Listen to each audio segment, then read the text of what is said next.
दोस्तों आज हम आरआरबी टेक्नीशियन में एक क्वेश्चन पूछा है, इसको सॉल्व करने वाले हैं।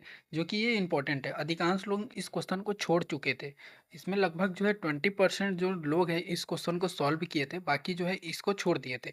आइए आज इस प्रॉब्लम को सॉल्व करते हैं, जो कि एग्जाम आरआरबी टेक्नीशियन 2026 में अभी फिलहाल में पूछा गया है, ग्रेड 3 में। ये एग्जाम के लिए इंपॉर्टेंट है, एसएससी में भी पूछ सकते हैं। ठीक है, तो आज इस क्वेश्चन को हम सॉल्व करके बताएंगे कैसे इसको सॉल्व करना है। जैसे कि इस क्वेश्चन में बोला है कि किसी परिवार की मासिक आय में 15% की वृद्धि होती है, उनमें भोजन पर मासिक मतलब भोजन पर जो होता है 10% की क्या वो कर देता है, खर्चा कर देता है। फिर उसके बाद 20% का क्या होता है, उसमें किराए पर वृद्धि वृद्धि की जाती है। यदि भोजन पर उनका प्रारंभिक मासिक व्यय मतलब कि वो खर्चा जो किया है 12,000, किराया में जो किया है 8,000, और उनकी जो प्रारंभिक मासिक बचत जो है सेविंग जो है उसका 15,000, तो उसकी नई मासिक बचत कितनी होगी। पहला नंबर की इसमें जितना भी प्रारंभिक अवस्था में जो बोला है उसकी टोटल मासिक मासिक आय क्या है उसको हम पहले ज्ञात कर लेते हैं। ठीक है, तो हम बोल सकते हैं इसकी जो प्रारंभिक अवस्था है, प्रारंभिक अवस्था, ठीक है, प्रारंभिक अवस्था पहले क्या है, वो पहला हमारा क्या किया है, इसमें पहले में क्या है, भोजन पर उनका प्रारंभिक व्यय कितना है, 12,000। ठीक है,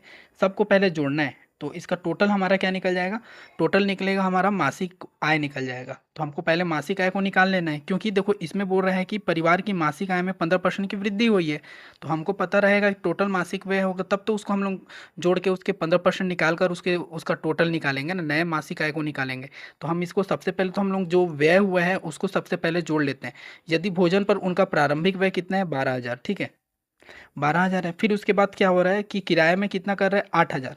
किराए में कितना है हमारा, 8,000।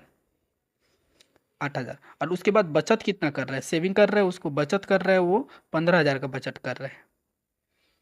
सबको जोड़ने के बाद हमारा जो आएगा, पाँच पाँच दो सात, आठ सात 15, 5, फिर उसके बाद 35। टोटल हमारा कितना आ जाएगा, 35,000 आ जाएगा। ठीक है, तो ये जो 35,000 है ना, ये हमारा क्या हो गया, ये 35,000 जो है हमारा टोटल है, टोटल मासिक आय है, याद रखिएगा। ठीक है, टोटल मासिक आय। अब इसमें अब जो स्टेटमेंट में बोल रहा है उसको अब हम लोग समझते हैं। ठीक है, पहले बोल रहा है कि किस परिवार में मासिक आय में 15% की वृद्धि हुई। तो मेरे भाई इसमें जो हमारा प्रारंभिक अवस्था में कितना टोटल हम निकाल लिए, मासिक हमारा जो है 35,000 है। तो स्टेप वन में हम लोग क्या कर लेते हैं, स्टेप वन में हमारा स्टेटमेंट जो दिया है 15% की क्या हुई है, वृद्धि हुआ है। तो किस में होगा वृद्धि, वृद्धि जो होगा हमारा यही तो टोटल मासिक व्यय में ही तो होगा ना। तो इसका 15% निकाल लेते हैं, इसको जोड़ने के बाद इसका हमारा 15% कितना हो जाएगा, 15/100। इसको घटाएंगे, घटाने के बाद हमारा इसका कितना आ जाएगा, इसको घटाए, इसको मल्टीप्लिकेशन करेंगे तो जीरो, जीरो हो गया। फिर 15×5 = 75 मतलब 5, फिर 15 × 3 = 15, 45, 45, फिर उसके बाद 52, फिर प्लस इसको 35,000 को जोड़ देंगे। ये नॉर्मल है, इसको आप कर सकते हैं अपने रफ कार्य में।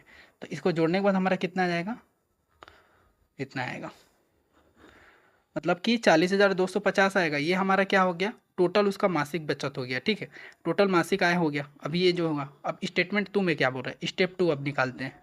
स्टेप टू टू में क्या बोल रहा है उसको ध्यान दीजिएगा। ठीक है, अब इसमें बोल रहे हैं 15%, तो हमारा ये काम खत्म, यहाँ कर चुके हैं। भोजन पर मासिक व्यय पर 10%, मतलब भोजन पर हो रहा है 10% की क्या हो रहा है, व्यय हो रहा है।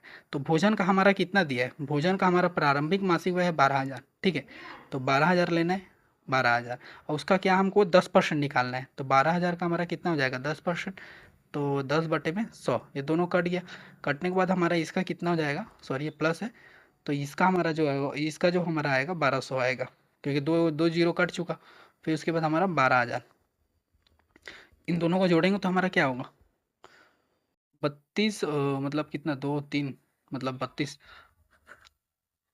13,200 आएगा। अब स्टेप टू में आपको ध्यान दीजिएगा। ठीक है, तो अब इसमें क्या बोल रहे हैं कि जो किराए पर है 20% की क्या हुआ है, वृद्धि हुआ है। तो पहले हमारा प्रारंभिक में हमारा क्या था, प्रारंभिक में हमारा था जो कि किराए पर 8,000 था, तो 8,000 में 20% क्या हुआ है, वृद्धि हुआ है। तो स्टेप थ्री हमारा हो गया, स्टेप थ्री, तो 8,000 है, 8,000 में कितना हुआ है, 20% का वृद्धि हुआ है। 8,000 में 20% का वृद्धि हुआ तो कितना हो जाएगा, 20% इसका निकाल लेंगे। तो ये कट गया, कटने के बाद हमारे इसको जोड़ कर लेना, 20 का जीरो, 20 × 8, 20 × 8 हो जाएगा, फिर 20 × 8 हो जाएगा हमारा 116, फिर जीरो। फिर उसके बाद हमारा इसको कर लेंगे, इसको जोड़ने के बाद हमारा जो आएगा, इसको 9 6 कितना हो जाएगा, फिर 8,000, फिर जीरो जीरो 9 और 6, 9600। ठीक है, अब ये हमारा निकल गया।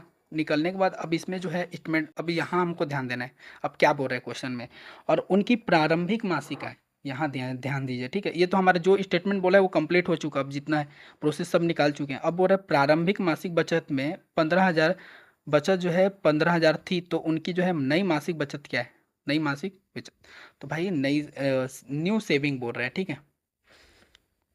सेविंग हमको निकालना है, न्यू सेविंग निकालना है। उसके लिए हमारा क्या है कि हम जो अभी निकाले हैं, क्या निकाले हैं, इसका जो ये हमारा जो निकला है ये हमारा क्या है, मासिक आय हो गया, नया मासिक आय हमारा कितना हो गया, 40,250 निकला। अब इसमें क्या हो रहा है, इतना खर्चा हो रहा है, मतलब व्यय हो रहा है, खर्चा हो रहा है। तो खर्चा हो रहा है, कितना खर्चा हो रहा है, इन दोनों को पहले हम लोग जोड़ लेते हैं, तो इसको जोड़ेंगे तो हमारा कितना हो जाएगा, तो 13,200, और उसके बाद 9600 को हम लोग जोड़ेंगे तो 6 2 8 और 9 और 3 कितना हो जाएगा, 12 का 9 और 3 हमारा कितना हो जाएगा, इसको दो, 6 2 8, 8 और 6 3 12 का दो हासिल एक फिर दो, तो हमारा हो जाएगा 22,800 हो जाएगा, ठीक है। अब इसको हम लोग 22,800, इतना क्या हो रहा है हमारा 22,800 हमारा जो है ये जो हो रहा है, क्या हो रहा है, खर्च हो रहा है। ये हम लोग इन दोनों को क्या निकालें, क्वेश्चन में ही तो बोला है ना, व्यय। व्यय मतलब क्या हो रहा है, उसको खर्चा कर दे रहा है, व्यय का है, ठीक है। व्यय मतलब किस में से हो रहा है, ये टोटल में से ही हो रहा है, टोटल जो मासिक आय है उसी में से हो रहा है। तो इसको हम जब इसको माइनस करेंगे तो हमारा कितना आएगा, इसको माइनस करने के बाद हमारा जो आएगा 17,450 आ जाएगा, ठीक है। ये हमारा क्या हो गया, उसका न्यू सेविंग हो गया। खर्चा करने के बाद इसका जो पैसा बचा है वो न्यू सेविंग होगा। इसका राइट आंसर क्या होगा, 17,450। इसको बताने में इतना लंबा चौड़ा गया है, लेकिन इसको बनाना होगा तो एकदम शॉर्ट में भी इसको बना सकते हैं। खुद अपना दिमाग में अपनों को 15% निकालना है, सबको जोड़ लेना है, जोड़ने के बाद 35% कर लेना है, 15% उन लोग का निकाल के उन दोनों का जो व्यय हो रहा है, खर्चा हो रहा है, उन लोग को हम लोग को निकाल लेना है। निकालने के बाद डायरेक्टली उसके साथ माइनस करूँगा तो आंसर आ जाएगा। हम यहाँ से भी हम डायरेक्ट कर सकते हैं।